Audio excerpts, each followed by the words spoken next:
தாத்தாபுரம் ஸ்ட்ரீட்டில் உமா பிரிண்டர்ஸ், அவருடைய பேர் உமாபதினு உமா பிரிண்டர்ஸ்னு ஆரம்பித்தார். பக்கத்தில் ஒரு சினிமா தியேட்டர், செலக்ட் டாக்ஸ்னு ஒரு தியேட்டர். அந்த காலத்து பொழுதுபோக்குன்னா ஒன்று சிவாஜி கணேசன் சார், ஒன்று எம்ஜிஆர், ஒன்று ஜெமினி கணேசன் படம் தான். டிவிலாம் கிடையாது அந்த காலத்தில், 1958 60லாம். அதனால் அவர் இன்ஸ்பிரேஷன். பெரிய ரோடு நிறுத்தினா மவுண்ட் ரோடில், அந்த இடத்துல கிட்டத்தட்ட ஒரு 19 கிரவுண்டில் ஒரு இடம் இருந்தது. பேங்க்கில், சொசைட்டியில், நண்பர்கள்ட்ட எல்லாம் படம் வாங்கி அந்த கிரவுண்டு வாங்கி சாந்தி தியேட்டர், காசே இல்லாத எல்லாம் வெளியில் பணம் வாங்கி ஒரே ஒரு வெறியில் அந்த கட்டி முடிக்கணும் அந்த தியேட்டருன்னு ஆரம்பிச்சு. திடீரென்று எங்கள் வீட்டு காலையில் நான் வெளியில் லானில் உட்காந்துருக்கும் சொல்ல ஐயா நடிகர் திலகம் அவருடைய மனைவி வந்தாங்க. அப்பா பார்க்கணுன்னாங்க. அப்பா கூப்பிட்டு விட்டேன். உமாபதி எனக்கு இந்த சாந்தி தியேட்டர் எனக்கு நீ கொடுத்துரு, நான் நிறைய சீரிஸ் படம்லாம் எடுக்கிறேன் அப்படின்னாரு. முதல்ல எங்கள் அப்பா கொடுக்கல, விருப்பம் இல்லை. ஆனால் என் தந்தையார் அவர்கள் யார் சொன்னால் கேட்பார்கள் என்பது சிவாஜிக்கு தெரிஞ்சது. படம் எடுத்த பிற்பாடு அதை வெளியிடுறதுக்கு தியேட்டர் தேவைப்படும் போது எங்கள் ஆனந்த், இல்லைனா லிட்டில் ஆனந்த், சென்சார்கள் மினி ஆனந்த், அந்த மாதிரி 3 தியேட்டர் அந்த இடத்துல நடந்தது. இது சொல்லலாம், தப்பு கிடையாது. எங்கள் அப்பாவுக்கு 2 மனைவிகள். அப்போ பிகினிங்லேருந்தே எப்படின்னா நாங்கள் பிறக்கிறதுக்கு முன்னே 2வது அம்மாவை கட்டிக்கினார் அவர். ஒரே வீட்டில் வந்து இது வந்து அதிசயம் சென்னையில். ஆனால் ஆனந்த் தியேட்டரில் வந்து இந்த கிளாடியேட்டர்ன்ற படம், ஜூலியஸ் சீசன் போட படங்கள்லாம் சிவாஜி சார் வந்து பார்க்க வருவார். அவர் பார்த்துட்டு அந்த நடக்கிற ஸ்டைலு, அவருடைய டைலாக் டெலிவரிலாம் பார்த்து அப்பாவுக்கு வந்து ஏன் இவரை வச்சு படம் எடுக்கக்கூடாதுன்றதுக்காக, தமிழுக்காக ஒரு படம் எடுக்கணும்னு எண்ணத்துக்காக ஓடணும்னா அது ராஜராஜ சோழன் என்ற ஒரு படம். ஒரு நாள் சிவாஜி சார்கிட்ட போயிட்டு இந்த மாதிரி எடுக்க போகிறேன்னொடனே சிவாஜி ரொம்ப சந்தோஷப்பட்டார். இவ்வளோ கமர்ஷியல் படமாக அப்படிங்கிற சொல்ல தமிழுக்காக நீங்கள் படம் எடுக்க ஆசைப்படுறதுக்காக கண்டிப்பாக நான் நடிக்கிறேன்.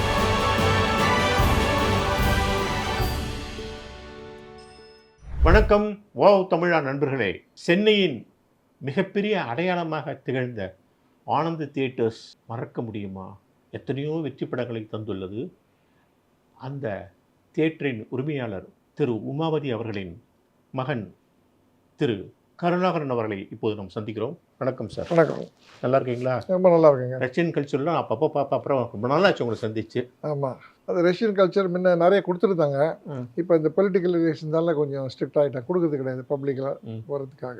உங்கள் ஆனந்த் தியேட்டர்ஸை பற்றி யோசிக்கும் போது, ஆனந்த் தியேட்டர்ஸ் அப்பா வந்து முதல்ல பிரிண்டிங் ப்ரெஸ் தான் வச்சுருந்தார். அப்புறம் எப்படி அவருக்கு தியேட்டர் பிஸ்னஸ் மேலே ஒரு இன்ட்ரெஸ்ட் வந்தது? நல்ல குவைட் இன்ட்ரெஸ்டிங் இது. அதாவது பிரிண்டிங் ப்ரெஸ், அப்பா வந்து முதல்ல கவர்மெண்ட் ஆஃபீஸில் பிரிண்டிங் ப்ரெஸ்ஸில் ஒரு தொழிலாளியாக வேலை பண்ணார். அதுக்கப்புறம் கொஞ்சம் கொஞ்சமாக உந்துதல் பேரில் அவர் வந்து தாத்தாபுரம் ஸ்ட்ரீட்டில் உமா பிரிண்டர்ஸ், அவருடைய பேர் உமாபதினு உமா பிரிண்டர்ஸ்னு ஆரம்பித்தார். அந்த பில்டிங்கும் பக்கத்தில் ஒரு சினிமா தியேட்டர், செலக்ட் டாக்ஸ்னு ஒரு தியேட்டர். அதில் தான் அந்த காலத்தில் பழைய காலத்து படம்லாம் போகும். அந்த காலத்து பொழுதுபோக்குன்னா ஒன்று சிவாஜி கணேசன் சார், ஒன்று எம்ஜிஆர், ஒன்று ஜெமினி கணேசன் படம் தான். டிவிலாம் கிடையாது அந்த காலத்தில், 1958 60லாம். அதனால் அவர் இன்ஸ்பிரேஷன். ஃப்ரீயாக இருக்கிற நேரத்தில் வீட்டில் அப்படியே நடந்து போய் பக்கத்தில் அந்த தியேட்டரில் பார்ப்பார். அப்போ ஏர் கண்டிஷன்லாம் கிடையாது, வெயிலெல்லாம் கதவெல்லாம் திறந்து வச்சுடுவாங்க. சிவாஜி கணேசனுடைய மனோகர டைலாக்லாம் போகும்போது எங்கள் வீட்டில் கேட்கும். நான் நைட்டில் படுக்கும்போது தலைகாணியில் ஒரே காம்பவுண்டு அவருடைய டைலாக்லாம் பேசும்போது சொல்ல எனக்கு வந்து அவருடைய தமிழில் இன்ட்ரெஸ்ட் ரொம்ப வந்தது. ஏன்னா சிவாஜி சார் அவர்களுடைய உதடுகளிலிருந்து தமிழ் உச்சரிக்கின்ற போது மொழி உயிர் பெற்று வருவதை நான் பார்த்துருக்கிறேன். இதே எங்கள் அப்பாவை எடுத்திங்கன்னா, அந்த தியேட்டரில் படம் பார்க்கும்போது சொல்ல இவ்வளோ நல்லா படம் எடுக்கிறாங்களா, 3 பெரிய கம்பெனி, ஒன்று ஏவிஎம் செட்டியார், ஒன்று வந்து ஜெமினி வாசன் சார், ஒன்று நாகிரெட்டி சார். ஆனால் இந்த அற்புதமான வெற்றி படங்கள்லாம் தடுக்கும்போது அதற்குதான ஒரு நல்ல திரையரங்கம் இல்லை. அது அவருக்கு ரொம்ப ஒரு உந்துதலாக இருந்தது. அதனால் அடிக்கடி ஒரு பாம்பேயிலும் டெல்லிக்கு போன உடனே அந்த ஷீலா தியேட்டர், மராட்டா மந்தின பெரிய தியேட்டர்லாம் பார்த்த உடனே சென்னைக்கு வந்து இந்த மாதிரி ஒரு தியேட்டரை கட்டணும்னு ஆசைப்பட்டு அப்படி தேடினே இருக்கும்போது மவுண்ட் ரோடில் ஒரு இடத்த பார்த்தாங்க. இடத்த பார்த்தோன்னே மெட்ராஸில் இப்போ பெரிய ரோடு நிறுத்தினா மவுண்ட் ரோடில், அந்த இடத்துல கிட்டத்தட்ட ஒரு 19 கிரவுண்டில் ஒரு இடம் இருந்தது. அது வந்து பேங்க்கில், சொசைட்டியில், நண்பர்கள்ட்ட எல்லாம் படம் வாங்கி அந்த கிரவுண்டு வாங்கி சாந்தி தியேட்டர், காசே இல்லாத எல்லாம் வெளியில் பணம் வாங்கி ஒரே ஒரு வெறியில் அந்த கட்டி முடிக்கணும் அந்த தியேட்டருன்னு ஆரம்பிச்சு. முதல்ல கட்டினது சாந்தி தியேட்டர் தான். முதல்ல சாந்தி தான். 1961 ஓப்பன் பண்ணியாச்சு சாந்தி தியேட்டர். அதில் ஃபஸ்ட்டு படம் தூய உள்ளன்னு ஒரு படம் போட்டாங்க. அதுக்கப்புறம் நல்லா போகணுன்னு சிவாஜி சாரனுடைய இந்த சீரிஸ் படங்கள்லாம் வந்தது. பாவமன்னிப்பு, பாலம்பழம், எல்லாம் பாவமன்னிப்பு, எல்லா படங்களும் ஆனந்த் தியேட்டரில் இது சாந்தி தியேட்டரில் ரிலீஸ் பண்ணியிருந்தோம். எல்லாம் 200 நாள் போடும். 3 ஷோ தான் அப்போ அல்லவுடு. அதில் ரொம்ப நல்லா போயின்னு இருக்கும்போது சொல்ல பல படங்களில் நடிகத்தில் படம் பார்க்க வருவார். அது வந்து அவருடைய மகள் பேர் சாந்தி. தேட்டர் பேரும் சாந்தி இருந்து. அதனால் அவருக்கு நாங்கள் சிவாஜிக்கு கொடுக்கும்போது கூட அவர் மகள் பேரில் தான் கட்டினாங்கன்னு எல்லாம் சொன்னாங்க. ஆனால் அது உண்மை அல்ல. சாந்தின்றது மனம் சாந்தி. அங்கே போன உடனே 2 பேர் செலக்ட் பண்ணார். ஒன்று ஆனந்தமாக இருக்கணும், ஒன்று மனம் சாந்தியோடு இருக்கணும். இந்த நம்ம காந்தி சாந்தி நிகேதன் அதை மனசில் வச்சு சாந்தின்னு பேர் வச்சார். அது தியேட்டருக்கு நல்லா போன உடனே அவர் நடிகர் திலகம் வந்து பல படங்கள் அங்கே பார்க்க வருவார். அவர் நடிச்ச படங்களே பார்க்கும்போது சொல்ல எங்கள் அப்பா அவரும் ரொம்ப ஏழ்மையாக இருக்கும்போது சொல்ல ரொம்ப நண்பர்களாக இருந்தாங்க. சிவாஜி அவர்கள் வந்து நாடகத்தில் நடிக்கும் போதுலேருந்து அப்பாவுக்கு ஃப்ரெண்டு, எம்ஜிஆர் ஃப்ரெண்டு. எங்கள் ஃபாதர்கிட்ட ஒரு நல்ல குணம், காங்கிரஸ்காரராக இருந்தாலும் கொள்கையில் வேறுபட்டிருந்தாலும் அவர் எல்லா கட்சியோட ரொம்ப அன்பாக பழகினவர், மனிதநேயம் உள்ள பழவர். எல்லா தொழிலும் இருந்தார். அவர் அச்சு தொழில் இருந்தார், திரைத்தொழில் இருந்தார், பத்திரிகை நடத்தினார், மேடை பேச்சாளர் இருந்தார், எழுத்தாளர்கள் இருந்தார். ஓய்மெல்லாம் ரொம்ப பிடிக்கும். அதனால் நீங்கள் இந்த திரைப்பட துறையில் இந்த தியேட்டரில் அவருடைய சிற்பங்கள்லாம் நீங்கள் பார்க்கலாம். அது ஒரு நாள் வந்து திடீரென்று எங்கள் வீட்டு காலையில் நான் வெளியில் லானில் உட்காந்துருக்கும் சொல்ல ஐயா நடிகர் திலகம் அவருடைய மனைவி வந்தாங்க. அந்த அப்பா பார்க்கணுன்னாங்க. அப்பா கூப்பிட்டு விட்டேன். உமாபதி எனக்கு இந்த சாந்தி தியேட்டர் எனக்கு நீ கொடுத்துரு, நான் நிறைய சீரியஸ் படம்லாம் எடுக்கிறேன் அப்படின்னாரு. முதல்ல எங்கள் அப்பா கொடுக்கல, விருப்பம் இல்லை. ஆனால் என் தந்தையார் அவர்கள் யார் சொன்னால் கேட்பார்கள் என்பது சிவாஜிக்கு தெரிந்தது. எங்கள் தந்தையார் வந்து காமராஜனுடைய பேச்சை தட்ட மாட்டார். இப்போ எங்கள் குடும்பத்தில் எங்கள் அப்பாவுக்கு 6 பிள்ளைகள், 5 பேர் பிள்ளைகளுடைய கல்யாணமும் காமராஜ் தலைமையில் தான் நடந்தது. கடைசி தம்பிக்கு கல்யாணம் நடக்கும்போது அவர் உயிரோடு இல்லை. அதனால் காமராஜ் வந்து எங்கள் அப்பாவை கேட்டார். கணேசன் சொல்லுவார், சிவாஜின்னு சொல்ல மாட்டார். கணேசன் ஆசைப்படுறான், அதனால் நீ கொடுத்துரு. இதே மவுண்டில் நான் உனக்கு அப்போ சிஎம் இருந்து இறங்கிட்டார். இருந்தாலும் பொலிட்டிக்கலி நல்ல பவர்ஃபுல் மேன் அப்போ காமராஜ். இதே மவுண்டில் இன்னும் இடம் கிடச்சிதுன்னா நான் வாங்கி கொடுக்குறேன், கிட்ட இருந்து ஹெல்ப் பண்ணுறேன், நீ இப்போ இதோட பெரிய தியேட்டரை கட்டினார். அதுக்கு தான் ஆனந்தன் பேர் வச்சாங்க. இப்போ ஆர்டினரி இப்போ எல்லா படங்களும் வந்து 35 mm சொல்லுவாங்க. அதாவது ஃபிலிமினுடைய அகலம் 3.5 சென்டிமீட்டர், 35 மில்லிமீட்டர். அப்போ ஆனந்து கட்டும்போதில் புதுமையாக இருந்ததால் ஃபிலிமே இவ்வளோ கனமாக இருக்கும், அது இவ்வளோ அகலமாக இருக்கும். அது பேர் 70 mm. 7 சென்டிமீட்டரில் ஃபிலிம் இருக்கும். அதுலேயே இந்த மேக்னெட்டிக் ட்ராக் இருக்கும். அந்த தியேட்டர் பாம்பேயில் ஒரு தியேட்டர் தான் இருந்தது, வேறு தியேட்டர் கிடையாது. சவுத்தில் எங்கேயுமே கிடையாது. ஸோ பாம்பேயில் போய் ஜெர்மன் ப்ரொஜெக்டர் பவர் U2ன்னு ஒரு ப்ரொஜெக்டர் வாங்கி வந்து போட்டு அந்த தியேட்டர் கட்டணும்னு ஆசைப்பட்டு பெரிய ஸ்க்ரீனு, பிக்கஸ்ட்டு ஸ்க்ரீனு. அப்போ சவுத்தில் வந்து ஆனந்த் தியேட்டர் வந்து ஒரு லேண்ட்மார்க் ஆகிடுச்சு. அதாவது கேரளா, கர்நாடகா, ஆந்திரா, தமிழ்நாட்டில் யார் வந்தாலும் பொழுதுபோக்குக்கு சில பேர் கார்டனுக்கு போவாங்க, சில பேர் மியூசியம் போவாங்க, சில பேர் எக்ஸிபிஷன் போவாங்க. ஸோ ஆனந்த் தியேட்டரில் படம் பார்க்கணுன்னாலும் சாந்தி தியேட்டரில் படம் பார்க்கணுன்னாலும் நான் விரும்பி வந்து பார்ப்பாங்க. அதனால் இந்த 2 மாபெரும் தியேட்டர் ஒரே மவுண்ட் ரோட்டில் கட்டினது எங்கள் தந்தையார் அவர்கள் தான். ஆனந்த் தியேட்டரில் வந்து முதல் படம் இது. முதல் படம் எல்சிடுன்னு ஒரு இங்கிலீஷ் படம் போட்டாங்க. சார்ல்ஸ் ஹெஸ்டன் ஒன்று நடிச்சார், ரொம்ப நல்லாயிருக்கும். அது எப்படின்னா வீரமாக நடிக்கும் போதில் ஒரு கத்தி உரி இப்படி கீழே போடுவார். அப்போ ஸ்க்ரீன்லேருந்து சவுண்டு வராது, சைடில் ஸ்பீக்கர்ஸ்லாம் சவுண்டு வரும், நம்ம பக்கத்துலேயே வந்து கத்தி விழுற மாதிரி வரும். ஸோ அதனால் மெட்ராஸில் வந்து அது புதுமை, எல்லாருக்கும் அந்த தியேட்டர் பார்க்கணுன்னு வருவாங்க. அந்த மாதிரி gone with the wind, doctor Zhivago, அப்புறம் லேட்டஸ்ட்டாக வந்து என்டர் த ட்ராகன். அப்புறம் எங்கள் அப்பா என்ன பண்ணார், ஒரு கிளவராக சின்ன சின்ன ஆங்கில கம்பெனிகள்லாம் மவுண்ட் ரோட்டில் அங்கங்கே இருந்தது. ஒன்று பேரமௌண்ட்டு, ஒன்று 20th Century Fox, இன்னொன்று வந்து யூனிவர்சல் சிட்டி ஸ்டுடியோஸு, இன்னொன்று வந்து எம்ஜிஎம். இந்த மாதிரி எல்லா கம்பெனியை கொண்டாந்து மொத்த கம்பெனியும் எங்கள் ஆனந்த் தியேட்டர்லேயே இடத்த கொடுத்து எல்லாரும் ஒரே காம்பவுண்டில் வச்ச உடனே அவங்க மொத்த படமும் எங்கள் ஆனந்த் தியேட்டருக்கு போட ஆரம்பிச்சிட்டாங்க. அதனால் ரொம்ப கோஆப்ரேட் பண்ணாங்க. அதனால் ஆனந்த் தியேட்டர் வந்து இங்கிலீஷ் படம் நேரமே கிடைக்கிறதில்ல, வாரத்துக்கு ஒரு படம். சிவாஜி சார் அவர் வந்து என்ன பண்ணுவோம், எவ்ரி சாட்டர்டே அவருக்கு ஆங்கில படம் ரொம்ப பிடிக்கும். அவருக்கு நான் தான் கம்பெனி கொடுப்பேன் சாட்டர்டேஸில். அவர் ஃபேமிலியில் யாரும் வரமாட்டாங்க. Every Saturday evening night show வருவார், ஒரு காஃபி சாப்பிடுவார், படம் பார்த்துட்டு போயிடுவார். இத்தனை படங்கள் கிட்டத்தட்ட 300க்கும் மேற்பட்ட படங்கள் ஆங்கில படங்களில் வாரத்துக்கு ஒரு சேஞ்ச் பண்ணுங்க. அப்போ எங்கேயுமே கிடையாது. தமிழ் படம் ஒன்றா எல்லா தியேட்டர்லையும் ஓடிக்கொண்டிருக்கோம். பட் இங்கிலீஷ் படம்னா ஒரே வாரத்தில் எடுத்துருவோம், அடுத்த படம் எம்ஜிஎம்மில் வெயிட் பண்ணுவாங்க, அப்புறம் பேரமௌண்ட்டில் வெயிட் பண்ணுவாங்க. அந்த மாதிரி ஆங்கில படத்தை ஓட்டினோடனே இருந்தது. அப்போ வந்து டைரக்டர் ஸ்ரீதர் சார் வந்து எங்கள் அப்பாவுக்கு ரொம்ப நெருங்கிய நண்பர் அந்த காலத்தில். அப்போ அவர் எடுத்த அந்த பிளாக் அண்ட் ஒயிட் பிக்சர்லாம் உங்களுக்கு தெரியும், நெஞ்சில் ஒரு ஆலயம், ஆமாம் ஆமாம் ஆமாம், அந்த மாதிரி நிறைய படங்கள் எடுத்தார். காதலிக்கு நேரம்னு எடுத்தார். அப்போ வந்து சினிமா துறையில் இருக்கும்போது சொல்ல madam CM X-CM Jayalalithaa mother Sandhya இருந்தாங்க. ஆமாம், அவங்கெல்லாம் வந்து கலை நிகழ்ச்சிகள்லாம் கலந்து கொள்ளும்போது சொல்ல அப்போ வந்து அவருடைய மகள் அம்மா ஜெயலலிதா அவங்கள வச்சு படம் எடுக்கணும்னு சொல்லும்போது சொல்லுது எங்கள் அப்பா ஸ்ரீதர்கிட்ட சொல்லி படம் எடுக்க சொல்லும்போதுங்க. அப்போ அவங்க கொஞ்சம் ஒபிசிட்டி மாதிரி இருந்தாங்க. அதனால் கொஞ்சம் ஒரு 6 மாதம் நல்லா இலக்கிய வச்சு ஃபஸ்ட்டு படம் வெந்நீர் ஆடைன்னு ஒரு படம் ஆமாம். அது வந்து அவர் தான் எடுத்தார், ஸ்ரீதர் எடுத்தார். அந்த படத்தை நாங்கள் ஃபஸ்ட்டு தமிழ் படம் ஆனந்த் தியேட்டரில் போட்டோம். அது 65, 66 1965, 66. நீங்கள் சொல்கிற ராஜராஜ சோழன் வந்து அதுக்கப்புறம் 72 தான் நாங்கள் எடுத்தோம். அப்புறம் தமிழ் படம் நல்ல படம்லாம் போட ஆரம்பித்தோம். அப்போ ரஜினிகாந்த் சார் வந்து வேலைக்காரன் படம் போட்டோம். விஜயகாந்த் இது வந்து சொர்க்க தங்கமன் இது ஒரு படம்லாம் போட்டோம். அப்போ வந்து என்ன ஆச்சு, அந்த தியேட்டர் நல்லா கூடவே சாந்தி தியேட்டர் அப்படியே சிவாஜி சாருக்கு போயிடுச்சு. ஆனந்த் தியேட்டர் வந்து ஜிவி இருக்கார், மணிரத்னனுடைய பிரதர் ஜிவி. அப்போ முதல்ல பப்ளிக் லிமிடெட் கம்பெனி போனவர் ஜிவி தான். ஜிவி ஃபிலிம்ஸ் லிமிடெட் இந்தியாவிலே ஃபஸ்ட்டு சேங்ஷன் பண்ணார். அவர் வந்து ஆனந்த் தியேட்டரில் நீங்கள் படம்லாம் போடுறீங்க, நான் வாரத்துக்கு இந்த அமௌண்ட்டு கொடுக்குறேன், என்கிட்ட ஒரு 3 வருஷத்துக்கு 150 வாரத்துக்கு தியேட்டர் நான் எடுத்துக்கிறேன் வாரம் அப்படின்னு அவர் கொடுத்துட்டாங்க. இது கலெக்ஷன் ஆகுதோ இல்லையோ கரெக்டாக பே பண்ணிட்டுவார் அவர் மிஸ்டர் ஜி வெங்கடேஸ்வரன் ஜிவி அவர்கள். அதனால் அந்த தியேட்டர்லேயும் நல்ல படங்கள்லாம் ஓடிந்தது. அதுக்கப்புறம் தான் தேவி பாரடைஸ், சஃபேர் இதெல்லாம் அப்புறம் நிறைய தியேட்டர் வந்துருச்சு. ஆனந்த் தியேட்டர்ஸ் ஆரம்பிச்சது வந்து 65 இல்லையா? 1965. அது வந்து சாந்தி 61. ஆமாம், அது 62, 63ல் கை மாறிடுச்சு. இந்த அக்னி நட்சத்திரம் கதைக்கு வாங்க. அது எப்படின்னா, அப்பா வந்து அந்த படம் ஒன்று தான் நடிச்சாங்கன்னு நினைக்கிறேன் இல்லையா? உமாபதி சார் எங்கள் அப்பா நடிகரே இல்லை. அந்த ஒரு படத்தில் வந்து அதாவது எங்கள் அப்பா மணிரத்னம் ஜிவி 2 பேர் பிரதர்ஸு. அவனுடைய ஃபாதர் வந்து ரத்னமய்யர்னு இருப்பார். ரத்னமய்யர் வந்து எங்கள் அப்பாவுடைய நெருங்கிய நண்பர். அப்போ அதனால் மணிரத்னம் ஜிவிலாம் அடிக்கடி அவங்க ஆஃபீஸுக்கு போவோம். வரும்போது சொல்ல மணிரத்னம் நல்ல படம், அவருடைய படம் வந்து இந்த மோகன் நடிச்ச படம் இது மௌனராகம், அதெல்லாம் எங்கள் லிட்டில் ஆனந்தில் போட்டாங்க. டைம் இல்லாத தொட்டு அந்த சின்ன காரிடாரில் இடம் இருந்த சொல்ல ஆனந்தை விட்டு லிட்டில் ஆனந்த் பில்லர்ஸ்லாம் போட்டு லிட்டில் ஆனந்த் கட்டினாங்க. அதில் ஹிந்தி படங்கள்லாம் போட்டாங்க. அதில் போட்டால் ஃபஸ்ட்டு ராஜேஷ் கண்ணா படம் ஆராதனை ஒரு படம், கிட்டத்தட்ட 300 நாள் 1 வருஷம் ஓடிச்சு அந்த படம். அதெல்லாம் ரொம்ப புகழ்பெற்ற ஒரு திரையரங்கமாக ஆனந்த் லிட்டில் ஆனந்த் இது.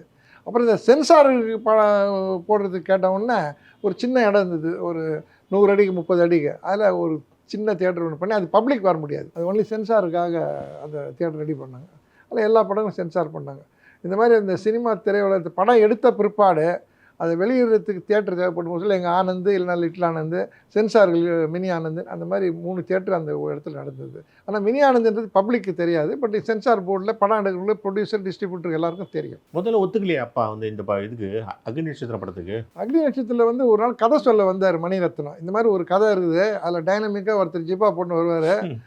என்னடா கண்ணா ராஜா, அந்த மாதிரி தான் நான் எழுதியிருக்கேன் வசனம், நீங்கள் அதே மாதிரி இருக்கீங்க, அதே மாதிரி பேசுகிறீங்க, பர்சனாலிட்டி நல்லா இருக்குது, யாருக்கும் பயப்படாத மாதிரி ஒரு குணம் இருக்கணும், கம்பீரமாக இருக்கணும் அப்படின்னு சொல்லி நீங்கள் அந்த படத்தில் நடிக்க வேணாம், வந்து போகணும் அப்படின்னாரு. ஏன்னா எங்கள் அப்பா நடக்கிறதே ஒரு ராஜா நடதான் நடப்பார், யாருக்கும் ஏன்னா தவறு இல்லாத உழைச்சி முன்னேறவங்களுக்கு வந்து அந்த ஒரு தைரியம் இருக்கும். அந்த தைரியம் எங்கள் அப்பாவுக்கு இருந்தது, ரொம்ப நல்லா இருந்தது. அதனால் அவர் எல்லாரோடையும் ரொம்ப நினைப்பார். எங்கே போனாலும் இப்போ சிஎம் எம்ஜிஆர் போனால் கூட எடுத்து தோளில் கை போட்டு பேச ஆரம்பிச்சிடுவார். அந்த மாதிரி யாரும் ஒன்றும் பண்ண மாட்டாங்க, அவருடைய ஹைட்டு பர்சனாலிட்டி. ஏன்னா எல்லோரும் அவர் கூட ஏழ்மை நிலைமையிலேருந்து நடுநிலைமைக்கு வந்து பெரிய ஆளானவங்களில் எங்கள் அப்பாவும் ஒருத்தர். மனித நேயத்தோடு பழகினார். கலைஞர் ரொம்ப ஃப்ரெண்டு, பேரறிஞர் அண்ணா மேல் ரொம்ப பற்று கொண்டவர். அதே மாதிரி ஜிகே வாசன் ஒரு ஃப்ரெண்டாக இருந்தார். ஈவேரா பெரியாருடைய மீட்டிங்லாம் போவார். நல்ல எழுத்தாளர்களும் வரதராஜனர் போன்றவங்களாம் பேசுவார். கண்ணதாசன் வந்து ஆனந்த் தியேட்டர்லேயும் நல்ல தமிழ் படம் ஓடும்போது அந்த பாடல்கள்லாம் எங்கள் அப்பாவுக்கு ரொம்ப பிடிக்கும். அப்போ அடிக்கடி சொல்லுவார், கண்ணதாசன் வந்து இவ்வளோ நல்லா பாடல் எழுதுகிறாரு அப்படின்னு சொல்லி அவரை ரொம்ப அப்ரிஷியேட் பண்ணுவாங்க. எங்கள் வீட்டுக்கு அப்பா ஒரு விருந்தோம்புன்றது ரொம்ப பிடிக்கும். யாரை பார்த்தாலும் வீட்டுக்கு கூப்பிட்டு சாப்பாடுக்காங்கன்னு கூடுவார். எங்கள் அப்பாவுக்கு வந்து ஒரு இது சொல்லலாம், தப்பு கிடையாது. எங்கள் அப்பாவுக்கு வந்து 2 மனைவிகள். அப்போ பிகினிங்லேருந்தே எப்படின்னா, நாங்கள் பிறக்கிறதுக்கு முன்னே 2வது அம்மாவை கட்டிக்கினார் அவர். அதனால் எங்கள் ஒரே வீட்டில் வந்து இது வந்து அதிசயம் சென்னையில் ஒரே வீட்டில் 2 மனைவியோட வாழ்கிறது, அதுவும் பிரச்சனைகளே இல்லாத குழந்தைங்களை பார்த்தது. எங்கள் பெரியம்மா எங்களை பெற்றவங்க வந்து சமையல் வீட்டில் பிஸியாக இருப்பாங்க. ஆனால் 2வது கட்டின எங்கள் சின்னம்மா, அவங்க பேர் லலிதான்னு பேர், அவங்க தான் குடும்பத்தை பார்த்தேன். அவங்க தான் படிக்கும்போது சொல்லி எங்கள் காலையில் ஷூ போட்டு எல்லாம் ரெடி பண்ணி அனுப்புவாங்க. அற்புதமான ஒரு குடும்பம் வந்து ரொம்ப பிரமாதமாக நடத்தியிருந்தார். அது நீங்கள் அப்புறம் கூட குழந்தை பண்ணி அந்த மாதிரி பாருங்கள். அவ்வளோ அந்த ஃபோட்டோ இருக்குல்ல, அதான் எங்கள் பங்களா, அவ்வளோ பெரிய லான்னு இந்தாண்ட பக்கம் பாருங்கள். அப்படி அந்த மாதிரி ஒரு பேலஸ் மாதிரி வீடு கட்டி வாழ்ந்தார். அதுக்கப்புறம் தான் சில நடிகர்கள்லாம் பார்த்து கட்ட ஆரம்பித்தாங்க. ரொம்ப கலை நிறைய படிப்பார். பொன்னியின் செல்வம், சிவகாமி சபதெல்லாம் உட்காந்து படிச்சுட்டு எல்லாரோட டிஸ்கஸ் பண்ணுவார். எழுத்தில் ரொம்ப ரொம்ப பிடிக்கும் அவர்கள். அப்போ வந்து முதல் படத்தில் எப்படி வில்லனாக ஒத்திட்டாரு? வில்லன் மாதிரி இல்லை அதில், அந்த கதையில் அவ்வளோ மாதிரி வில்லன் மாதிரி இப்போ பிகினிலேருந்து வில்லன் கிடையாது. ஏதோ பொண்ணுக்காக போவார், அப்படி வருவார். அருமையான டைலாக் இருக்குது. நான் ரொம்ப நல்லவன், என்னை பொல்லாதவன் ஆகிடாத அப்படின்னு. படத்தில் பொல்லாதவன் இல்லை, என்னை பொல்லாதவன் ஆகிடாதுன்னு சொல்லுவார். விஜயகுமார் நடிச்சார். ஒரு பஞ்சு டைலாக் மாதிரி பேசுவார். பஞ்சு டைலாக் பேசுவார். அது நான் நகைச்சுவை கூட சொல்லுவது ஒன்றுது. அந்த படம் நல்லா ஓடிச்சு அப்படின்னாங்க. அதனால் ஏன் ஓடாது, அந்த படம் வந்து 2 பொண்டாட்டி கதை, படத்துலேயே 2 பொண்டாட்டி, எங்கள் அப்பாவுக்கு 2 பொண்டாட்டி, 50 நாள் ஓடுற படம் 100 நாள் ஓடும் அப்படின்னு. அந்த மாதிரி ஒரு நகைச்சுவையாக சொன்னேன். அப்பாவுக்கு தமிழில் ரொம்ப ஆர்வம் உண்டா? மாப்போசியோடலாம் சேர்ந்து போராட்டத்தெல்லாம் ஈடுபட்டிருக்காரு. ஆமாம், அது வந்து எங்கள் அப்பா வந்து காமராஜோடு இருந்தார் காங்கிரஸில். சில காரணங்கள்னால மாப்போசி அடிக்கடி எங்கள் வீட்டுக்கு வந்து பேசுவார். இப்போ எங்கள் வீடு எடுத்திங்கனால எங்கள் வீடு வந்து எங்கள் அப்பா 2 ஒய்ஃப் பேரில், அவர் பேரில் எதுவுமே கடைசி வரைக்கும் அவர் பேரில் ஒரு பிஸ்னஸ் கூட பண்ணலாம் அப்பா. எங்கள் வீடே எடுத்திங்கன்னா ஊன்றது அப்பா உமாபதி, நீலாவதி, லலிதா இவர்களுக்கு உரிமையான இல்லத்தில் மாப்போ சிவஞானம் தலைமையில் நாமக்கல் கவிஞர் விளக்கேற்றி வச்சார். அந்த வீடு அந்த இன்னும் அந்த கல் இருக்குது. அந்த அப்போ மாப்போசி சிலம்பு செல்வர் எப்படி பேச்சுன்னு உங்களுக்கு தெரியும், பேரறிஞர் அண்ணா எப்படி பேசுவார்னு தெரியும், கலைஞரனுடைய வசனங்கள் இதெல்லாம் பார்த்தோன்னே தமிழில் ரொம்ப ஒரு ஆர்வம் ஏற்பட்டு தான் அந்த இலக்கிய பத்திரிகை உமான்னு ஒன்று ஆரம்பித்தாங்க. அது நல்லா ஒரு 20 வருஷம் நல்லா பண்ணாங்க. அதில் கீவா ஜெகநாதன், பெரிய பெரிய கல்கி, பெரிய பெரிய எழுத்தாளர்கள் எல்லாம் அதில் எழுதுவாங்க. அந்த மாதிரி அவருக்கு அதில் இன்ட்ரெஸ்ட் இருந்தது, தியேட்டரில் இன்ட்ரெஸ்ட் இருந்தது, ப்ரெஸ்ஸை இது சைமல்டேனியஸாக பண்ணியிருந்தேன். பெரிய உழைப்பாளி. இப்போ எங்களுக்கு வந்து குரு யாருன்னா எங்களுக்கு வெளியாலாம் நான் தேட வேண்டியதில்லை. எங்கள் தந்தையே எங்களுக்கு குருவாக இருந்தார். ஒரு உழைப்பின் சிகரமாக இருந்து வாழ்க்கையில் முன்னேறினவர், நேர்மையாக இருந்தவர். கூப்பிட்டு அட்வைஸ் எல்லாம் பண்ணுவார். எங்களுக்கு 3 இடத்துக்கு போகக்கூடாது, ஒன்று போலீஸ் ஸ்டேஷன், ஒன்று கோர்ட்டு, ஒன்று ஹாஸ்பிட்டலு, இது 3 போகாது இருந்தீங்கன்னா நீ வாழ்க்கையில் சக்ஸஸ்ஃபுல் மேன் அப்படின்னுவார். அதெல்லாம் நாங்கள் அப்படியே ஃபாலோ பண்ணோம். இப்போ எங்களுக்கு அப்பாவுக்கு 3 ஆண் பிள்ளைகள், 3 பெண் பிள்ளைகள், எல்லாம் ஒன்றா ஒரே காம்பவுண்டில் இருக்கும், தனித்தனி வீடு. இல்லை, உங்கள் தேட்டருக்கு பேர் ஆனந்தம், ஆனால் இவங்க வந்து அந்த நினைவாக தேட்டர் பேர் வச்சுட்டாங்கன்னு சொல்கிறாங்க. உண்மைதான், அது உண்மைதான். உண்மைதான். என் தம்பி பேர் ஆனந்தம் கூட ஆனந்த் தியேட்டர் இருந்தது. யார் கேட்டாலும் புள்ள பேர் வச்சேன்னு சொன்னாங்க. அதில் ஒன்றும் பெரிய இது இல்லை. உங்களுக்கு எம்ஜிஆரோட பெரிய தொடர்பு உண்டு அப்பாவுக்கு? ரொம்ப தொடர்பு உண்டு. அப்பா எம்ஜிஆர் வந்து ரொம்ப பிடிக்கும் அவருக்கு. எம்ஜிஆருடைய படங்கள்லாம் எடுக்கிறதுக்கு கொடுத்துவார். பிளாக் அண்ட் ஒயிட் படுத்துட்டு எம்ஜிஆர் எங்கள் வீட்டுக்கு அடிக்கடி வரும். நான் சொல்கிறதெல்லாம் டவுனில் சொல்லுவார். ஒரு வேளை சாப்பாட்டுக்கே கஷ்டப்பட்டவங்க எல்லாம், எம்ஜிஆர்லேருந்து கலைஞர்லேருந்து காஞ்சிபுரத்துலேருந்து அண்ணாதில் வரும்போது சொல்ல எவ்வளோ கஷ்டப்பட்டு உழைச்சி தான் எல்லாருமே முன்னுக்கு வந்தாங்க. ஸோ எல்லோரும் அந்த ஒரு கேட்டகரியில் வளர்ந்தவங்க. அதனால் ஒரு பற்று இருந்தது அவருக்கு அப்பாக்கிட்ட. அதே மாதிரி சிவாஜி உங்களுக்கு ரொம்ப ஃபேமிலி ஃப்ரெண்டா? அதான் சாந்தி தியேட்டர் 1900 அந்த காலத்துலேருந்து அந்த ஃப்ரெண்ட்ஷிப் கண்டினியூ எடுத்து 40 வருஷமாக தொடர்பு இருந்தது. அதுக்கு முன்னாடியே எங்கள் அப்பா வந்து ஸ்ரீதரன் சேர்ந்து ஒரு படம் எடுத்தாங்க, எதிர்பாராதுன்னு ஒரு படம் எடுத்தாங்க, பிளாக் அண்ட் ஒயிட் படம். சரி. அதில் எங்கள் அப்பாவும் டைரக்டர் ஸ்ரீதரன் பார்ட்னர் 2 பேரும் சேர்ந்து சிவாஜி அவர்களை வச்சு பத்மினியை நடிக்க வச்சு எதிர்பாராதுன்னு ஒரு படம் எடுத்தாங்க. அதையும் எடுத்தாங்க. அப்போ சிவாஜி அது எடுக்கும் போது 1959-60 நினைக்கிறேன். அப்போத்துலேருந்து அவர் ரொம்ப ஃப்ரெண்டு. அவங்க எங்கள் அப்பா வந்து ஒரு பெரிய விஷயம், எல்லாரும் வீட்டுக்கு கூப்பிடாரு. அதேமாதிரி எல்லாரும் வீட்டுக்கு போவார், விருந்தவங்களுக்கு சாப்பிட்றதுக்கெல்லாம் போவார். போய் நல்லா பழகுவாங்க. ஒரு மனிதனோடு இருந்து தொட்டு ஒரு சர்க்கிளில் ஒரு நல்ல பேரோடு வாழ்ந்தவர் அவர். இன்றைக்கி அந்த ஃப்ரெண்ட்ஷிப்புக்கு பிரபு அவங்க பசங்க எல்லாரையும் கண்ணி ஆகிறதா? போன அளவுக்கு இல்லை, பட் இப்போ எந்த ஒரு விழாக்கள் போனாலும் நானும் சிவாஜியினுடைய 2 மகள் இருக்காங்க, ராம்குமாரும் சரி பிரபு சரி, ரொம்ப அன்பாக பேசக்கூடியவர்கள். இப்போவும் வாட்ஸ்அப்பில் அடிக்கடி நல்ல நிகழ்ச்சிகள்லாம் அப்பாவை பற்றி தான் எனக்கு அனுப்பிச்சிட்டு தான் இருப்பார். நானும் அவருக்கு பதில் அனுப்புவேன். அது ஒரு பெரிய குடும்பம். அது நல்லா பண்ணார். அவருக்கு 2 மகன்கள் 2 மகள்கள், நல்லா பண்ணார். ஒரு பெரிய சகாப்தம் அவர். உலக லெவலில் இன்றைக்கி அவரை விட்டால் நடிக்கிறதுல யாருமே கிடையாது. உதாரணம் நான் அடிக்க சொல்லுவேன், ஐயங்காரன்னுவாங்க. அந்த 2 விஷயத்தை ஐயங்காரம் காட்ட முடியாது. ஆனால் சிவாஜி நடிப்பில் காமிச்சார். அதை மைன்யூட் டிஃப்ரென்ஸ் தான் இருக்கும், அதை காமிச்சார் அவர். அப்புறம் பெரிய பெரிய ஆளுங்கள், இப்போ பிரிஸ்டேஜ் பத்மநாபன் ஒரு கேரக்டர் நடிக்கும்போது சொல்ல ஒரு பெரிய லாயர் ஜட்ஜஸ் இருக்கும், அவங்களோட நான் கூப்பிட்டு சாப்பாடு போட்டு அவங்களோட ஒரு 3 நாள் பழகுவார். அந்த ஒரு பெரிய ஒரு ஆற்றல் விழுந்தது. அதே மாதிரி போலீஸ்காரன் வரும்போது சொல்ல நம்ம ஊரில் இந்த வால்டர் தேவாரம் இருந்தார், அதுக்கு முன்னே கக்கன் இருந்தார். கக்கன் இந்த ஆங்கிலத்தில் போலீஸ்ன்றத காவல்னு பண்ணது வந்து கக்கன் அவர்கள். எம்ஜிஆர் தொழில்துறையில் வந்து இவர் ஆர் வெங்கட்ராமன் இருந்தார். எல்லாரும் அப்போ 9 மினிஸ்டர்ஸ் தான் இருந்தாங்க காமராஜ் பீரியட். நம்ம பேசும்போதெல்லாம் நாட்டு மக்களுக்கு என்ன செய்ய வேண்டும், பொருளாதாரத்தில் எப்படி இம்ப்ரூவ் பண்ணணும், எஜுகேஷனில் எப்படி இம்ப்ரூவ் பண்ணணும், தொழிற்சாலைகள் எப்படி வரணும், இப்படி தான் பேசுவாங்க. எல்லாம் ஒரு பயனுள்ள கான்வர்சேஷன் தான் எல்லோரும் பண்ணுவாங்க. அப்படி வளர்ந்தவங்க எல்லோரும். பத்மினி உங்கள் வீட்டுக்கெல்லாம் வருவாங்களே? 2-3 தடவை வந்திருக்காங்க. பத்மினியை வந்து சிவாஜி சாரோட நடிச்ச தொட்டு எல்லா நடிகையும் வருவாங்க. ஏன்னா சாந்தி தியேட்டர் இருக்கும்போது எல்லாம் எல்லா நடிகையும் வீட்டில் போயிட்டு அவங்கவுங்க ஃபோட்டோவை போர்ட்ரேட் எடுத்து தமிழ்நாட்டினுடைய தலை சிறந்த நடிகைகள் போட்டு சாந்தி தியேட்டரில் ஒரே மாதிரி 3 அடிக்கு 2 அடி படங்கள் கம்ப்ளீட்டாக ஒரு படம் வச்சார். இப்போ பழைய காலத்து படம் இந்த Sahasranamam, SV Sahasranamam, SV Rangarao, SV இன்னொருத்தர் சுப்பையா, இவர்களெல்லாம் போய் ஃபோட்டோ எடுத்து வைப்பார். அதில் நல்ல ஒரு கான்டாக்ட் இருக்கும். எந்த ஒரு விழாக்களுக்கும் போவாங்க, எல்லாரும் கூப்பிடுவாங்க. எல்லா நடிகர்கள் தானே. பத்மினி வந்து அவங்க அவங்க 3 சிஸ்டர்ஸும் அப்போ தெரியும் எங்களுக்கு. ஓஹோ! அது பத்மினி, லலிதா, ராகினி ராகினி. அண்டு லலிதா அவங்களாம். அவங்க நல்ல நாடக இது நல்ல அற்புதமான பரதநாட்டிய கலைஞர்கள். 3 பேருமே நல்லா ஆடுவாங்க. அதில் அப்பாவுக்கு தெரியும். அப்போல்லாம் நாங்கள் கொஞ்சம் சின்ன பசங்க. ஓ! இந்த வீட்டுக்குலாம் வந்திருக்காங்க. உங்க வீட்டுக்கு. நிறைய தான் வந்திருக்காங்க. இப்ப நீங்க இருக்கிற வீடு இந்த வீடா அல்லது அது வேறயா? இது பின்னால வீடு. அந்த லான் பார்த்தீங்களா? ஆமா. அதில் வந்து இது இந்த வீடு, இது பக்கத்தில் இருக்கிறது எங்கள் அண்ணன் வீடு. ஆ.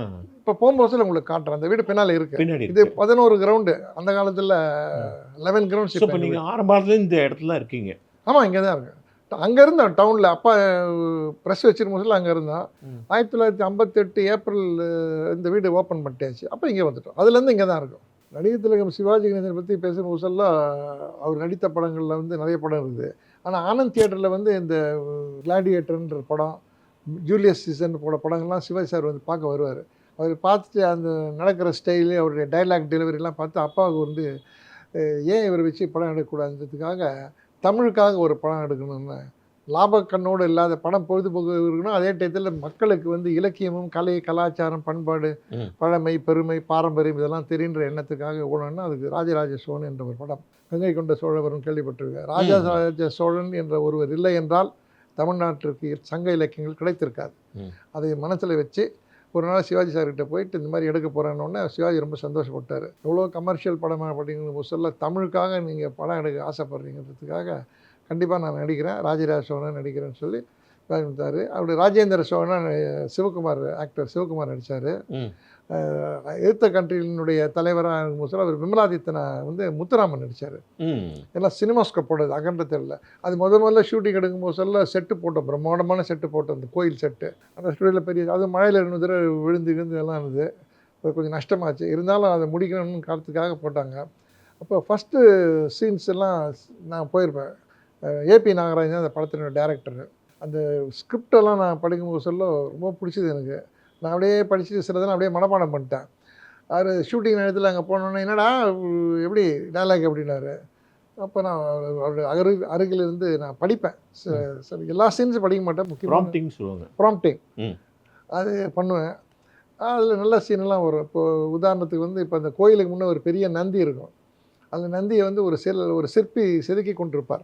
ஆனால் அவருக்கு வெத்தலை பார்க்க போகிற பழக்கம் உண்டு. அடிக்கடி கீழே துப்புவார். ராஜராஜ சோழன் கலைக்காக பிறந்தவன்.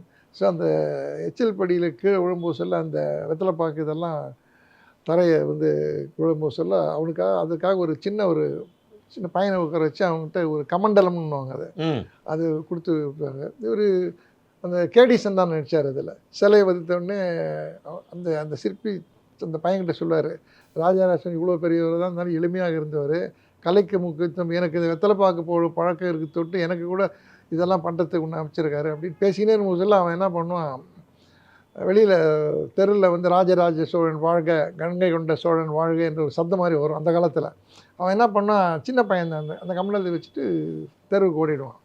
அப்போ காலை நடைப்பயணம் பண்ணுவார் ராஜராஜ சோழன். அப்போது சிற்பி வந்து செதுக்கின்னு இருக்காரு, பக்கத்தில் இந்த பையனை காணுமே அப்படின்ட்டு என்ன பண்ணுவார், அவர் இந்த அது எச்சல் படின்னுவாங்க, அது கையில் வச்சுக்கும் போது சொல்ல அவர் பாட்டு பேசுவார், துப்புவார், இப்படி பண்ணார். திடீர்னு ஒரு 2வது தடவை 3வது தடவை துப்பும்போது கையிலெல்லாம் அந்த நகைகள் இருக்கும். என்ன பெரிய ராஜா இல்லை, அவருடைய கையில் இருக்கும் போதெல்லாம் அப்படியே பார்த்து பயந்து அந்த ஒளியும் சுற்றியும் கீழே போட்டு எழுந்து, மன்னர் மன்னவா செங்கோல் ஏந்தும் உங்கள் திருக்கரங்களெல்லாம் இந்த ஏழை சிற்பிக்கு எச்சில் படி சுமந்தீர்கள் என்று கேட்பார். அதுக்கு உடனே நடிகத்தில் இங்கே தான் அவருடைய டைரக்ட் ஆக்ஷன், அவருடைய மாடுலேஷன்லாம் வந்தார். ஒளியை கையிலேந்து உலகத்தை காக்கும் தெய்வங்களை உருவாக்கும் உங்களுக்கு ஒரு நொடி பொழுதாவது இந்த படிக்கல் சுமக்கும் பாக்கியத்தை பெற்றேனே என்று நான் மனமாற பூரிப்படுகிறேன். நாடு வாழ செங்கோல் ஏந்தும் என்னை விட பல நல்ல கலைகள் வளர்க்கும் தங்களை போன்ற மாபெரும் சிற்பிகளுக்கு நான் என்றென்றும் சிறந்தாழ்த்த கடமைப்பட்டிருக்கின்றேன். வருங்காலத்திலே என் மகன் ராஜேந்திரன் என்னுடைய திறமையாக ஆட்சி காட்டிவிட்டால் வருங்காலத்து வரலாற்று ஆசிரியர்கள் என்னை விட என் மகனை ஒரு படி அதிகமாக புகழ்ந்து விடுவார்கள். இப்படி காலத்தையும் கடந்தது உங்கள் கலை, ஒரு குறிப்பிட்ட காலத்திற்குள் அடங்கி நிற்பது தான் என்ற மன்னர்களின் நிலை. அப்படி இருக்க தங்களை தாழ்த்தி என்னை உயர்த்தி விட்டீர்களேன்னு ஒரு டைலாக் பேசுவார். நான் ஸ்டாப்பாக பேசுவார். அதெல்லாம் அப்படி மெய்சிலுக்கும் ஒரு டைலாக்லாம் பேசுவார்.